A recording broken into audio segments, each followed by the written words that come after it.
आज मैं आप लोगों को मंत्रिमंडल के कार्य व शक्तियों के बारे में बताऊंगी। अभी तक मैंने आप लोगों को बताया कि ब्रिटेन के शासन व्यवस्था में मंत्रिमंडल प्रणाली की विशेषताएं क्या हैं। मंत्रिपरिषद इंग्लैंड की वास्तविक कार्यपालिका है। पहले भी मैंने आप लोग को इस बारे में बताया है कि ब्रिटेन में यद्यपि समस्त शासन जो है वो शासक के नाम से या सम्राट के नाम से किया जाता है, लेकिन वास्तविक कार्यपालिका संबंधी शक्तियों का जो प्रयोग है वो मंत्रिमंडल के द्वारा ही किया जाता है। मंत्रिपरिषद वह धुरी है जिसके चारों ओर समस्त शासन तंत्र घूमता है। सिद्धांततः मंत्रिपरिषद संसद के एक परामर्शदायी समिति मात्र है जिसका कार्य शासन के संबंध में राजा को सहायता एवं मंत्रणा देना है। यानी ये जो स्थिति है मंत्रिपरिषद की वो एक सैद्धांतिक स्थिति है, और सैद्धांतिक स्थिति जो है वो ब्रिटेन के अंदर व्यवहारिक रूप में बिल्कुल अलग रूप में क्रियान्वित होती है। इसीलिए ब्रिटेन के संविधान के संदर्भ में कहा जाता है कि सिद्धांततः और व्यवहारिक रूप में जितना अधिक अंतर ब्रिटिश शासन व्यवस्था में इतना और किसी शासन व्यवस्था में देखने को नहीं मिलता है। ब्रिटिश मंत्रिमंडल के पास विधि निर्माण संबंधी, कार्यपालिका संबंधी, वित्त संबंधी, न्याय संबंधी सब कार्यों का एक तरह से केंद्रीयकरण है।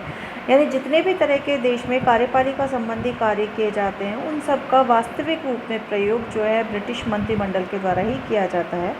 ब्रिटिश मंत्रिपरिषद के कार्य एवं शक्तियों में सबसे पहले आती है विधि निर्माण संबंधी शक्तियाँ।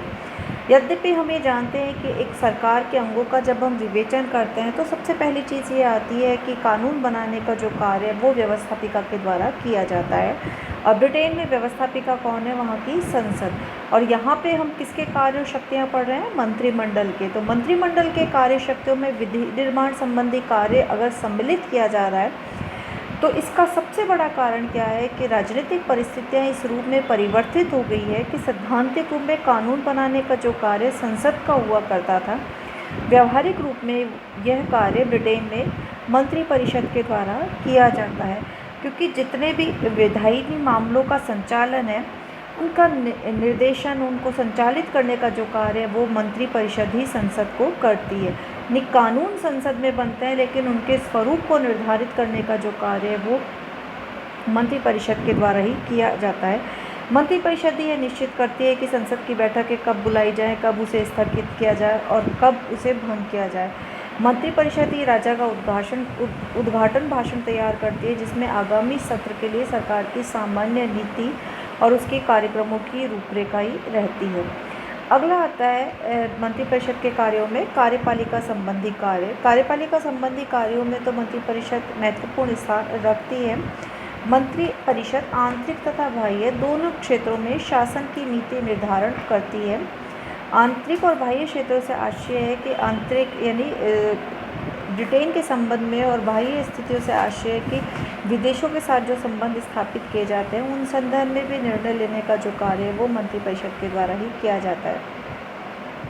मंत्रिपरिषद विभिन्न विभागों की कार्यवाहियों में सामंजस्य स्थापित करने का प्रयास करती है।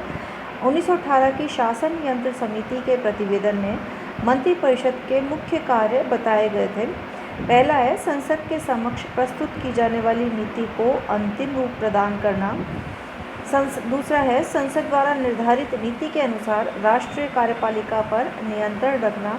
और तीसरा है राज्य के विभिन्न विभागों के अधिकारियों में निरंतर सामंजस्य बनाए रखना तथा उनकी शक्तियों को परिसीमित करना। मंत्रिमंडल में विभिन्न विभागों के अध्यक्ष होते हैं। अपने विभागों का संचालन करना और उनकी गतिविधियों पर नज़र रखना उनका ही दायित्व होता है। अगला आता है मंत्रिमंडल के वित्त संबंधी कार्य। मंत्रिपरिषद को वित्त के क्षेत्र में व्यापक शक्तियाँ प्राप्त हैं। वित्त मंत्री जो होता है वो संपूर्ण देश के लिए बजट बनाता है और उसे संसद के समक्ष रखता है। वित्त मंत्री के बजट संबंधी प्रस्ताव में इस बात का निर्धारण होता है कि आगामी वर्ष में किस मद पर कितना व्यय होगा और इस व्यय के लिए साधन कहाँ से जुटाए जाएंगे।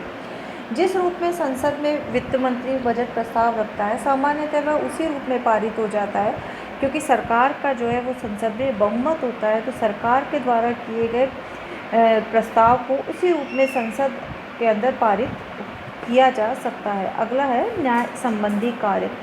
मंत्रिपरिषद कुछ न्याय संबंधी कार्य भी करती है। उसके एक सदस्य लॉर्ड चांसलर की मंत्रणा अनुसार सम्राट प्रमुख न्यायालयों के न्यायाधीशों की नियुक्ति करता है। इसी प्रकार गृह मंत्री के परामर्श अनुसार वह क्षमादान करता है।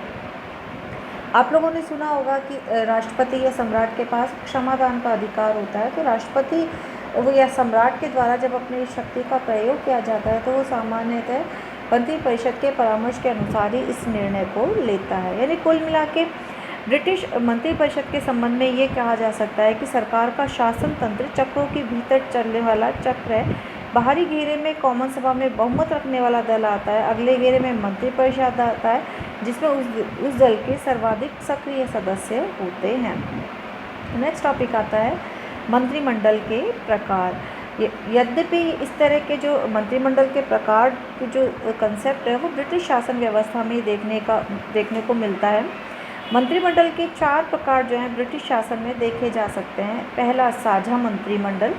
साझा मंत्रिमंडल से आशय है कि मैंने आप लोगों को बताया कि ब्रिटेन में सरकार बनाने का अवसर उसी को मिलता है जिसका कि संसद में बहुमत होता है।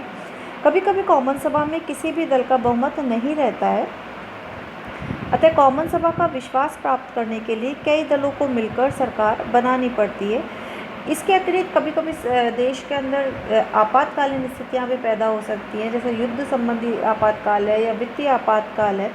ऐसी स्थिति के अंदर भी सभी दल के जो उपयोगी सदस्य हैं या जिनको कि देश की समस्याओं की संपूर्ण जानकारी होती है उनके लोगों को मिलाकर संयुक्त रूप से मंत्रिमंडल का गठन किया जाता है। ऐसी स्थिति ब्रिटेन में 2 बार उत्पन्न हुई है। एक तो 1931 में आर्थिक संकट के समय और दूसरी बार 1940 से 1945 में द्वितीय विश्व युद्ध के दौरान। अगला आता है युद्ध मंत्रिमंडल। युद्ध मंत्रिमंडल से आशय है कि मंत्रिमंडल या मंत्रिपरिषद जो होती है वो एक बड़ी संस्था होती है, उसमें 50-60 लोग भी हो सकते हैं। तो उनके मध्य एक सामंजस्य या अंतिम निष्कर्ष पर पहुंचना जब कभी मुश्किल हो जाता है तो ऐसी स्थिति के अंदर युद्ध मंत्रिमंडल में प्रधानमंत्री के विश्वास पात्र बिल्कुल नज़दीक के जो मंत्री होते हैं उनको सम्मिलित किया जाता है। और जब युद्धकालीन स्थितियां उत्पन्न हो जाती हैं तो शासन की सर्वोच्च नीति के निर्धारण तथा शासन के निर्देशन के निमित्त कुछ मंत्रियों की एक समिति बना दी जाती है। उन्हें प्राय किसी विभाग का अध्यक्ष नहीं रहने दिया जाता है, जिससे वे पूरा समय इन समस्याओं की ओर ध्यान दे सके। इसमें प्राय 4 से 5 मंत्री होते हैं। यह मंत्रिमंडल अल्पकाल के लिए होता है। जब युद्धकालीन स्थितियाँ होती हैं उस दौरान ये मंत्रिमंडल कार्य करता है और सामान्य स्थिति होने पर फिर इस तरह के मंत्रिमंडल को समाप्त भी किया जा सकता है। अगला आता है आंतरिक मंत्रिमंडल। आंतरिक मंत्रिमंडल से आशय क्या है कि मंत्रिमंडल में जो अधिक सदस्य होते हैं तो सबसे प्रधानमंत्री परामर्श नहीं कर पाता है।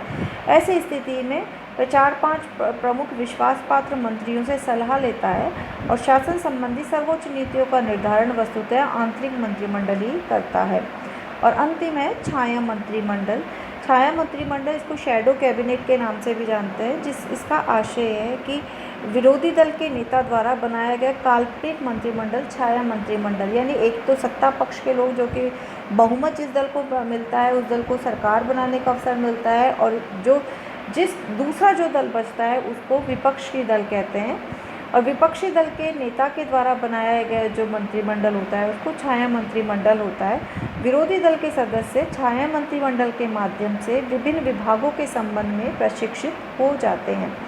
सामान्यतः एग्ज़ाम में जो 2 नंबर के क्वेश्चंस आते हैं उसमें इन 4 तरह के मंत्रिमंडलों में से किसी न किसी के बारे में ज़रूर पूछा जाता है, तो आप इन को अच्छे से तैयार कर लीजिएगा। अगला आता है ब्रिटिश प्रधानमंत्री।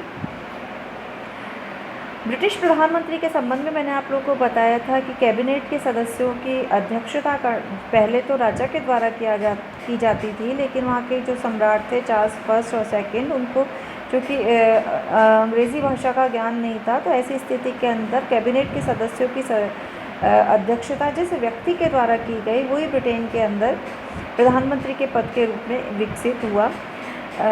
रैमजी बेयॉफ के अनुसार उसे इतना व्यापक अधिकार प्राप्त है कि उतने अधिकार संसार के किसी वैधानिक शासक, यहाँ तक कि अमेरिका के राष्ट्रपति को भी प्राप्त नहीं है।